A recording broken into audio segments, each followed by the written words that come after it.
Mais la France, c'est triste que la France, à une période électorale, tombe en une telle vulgarité. Il y a quelques mois, on ne parlait pas du voile. Maintenant, on parle que de ça. Et ça fait des victimes déjà. Et si on continue, ça fera d'autres victimes.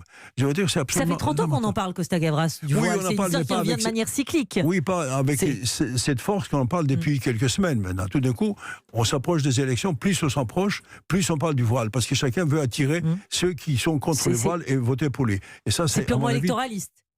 Complètement. C'est complètement électoral et à mon avis, ça ne ressemble pas à la culture française générale et encore moins à la France qui a fait les Lumières. Mais quand même, au-delà de ça, il y a quand même une crispation dans notre société. Vous l'observez, vous, en tant que cinéaste d'ailleurs. Est-ce que c'est des sujets qui peuvent vous inspirer, mettre à l'écran cette société aujourd'hui qui a du mal à se reconnaître on voit bien la laïcité, le communautarisme, tous ces sujets et toutes ces crispations, ça se raconte. Toute cette crispation, à mon avis, a très peu de raisons d'être. Parce que le pays fonctionne assez bien.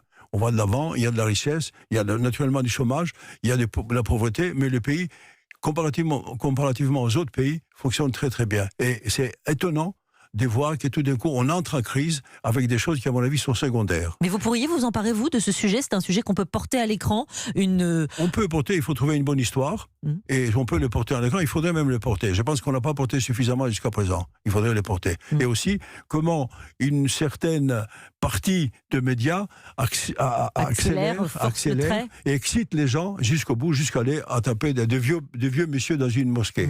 Et comment le monde arabe est devenu l'ennemi numéro un.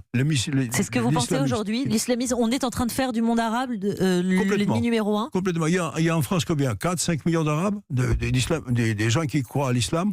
Eh ben, ils sont tous des terroristes. Il y en a quelques salauds, ici et là, comme partout. Et à cause de cela, tout le monde, tous les Arabes, ils sont des méchants. C'est inacceptable. C'est pas intelligent pour un pays comme le nôtre, qui quand même a eu les Lumières. Je répète ça, il faut jamais oublier qu'on a eu les Lumières en France.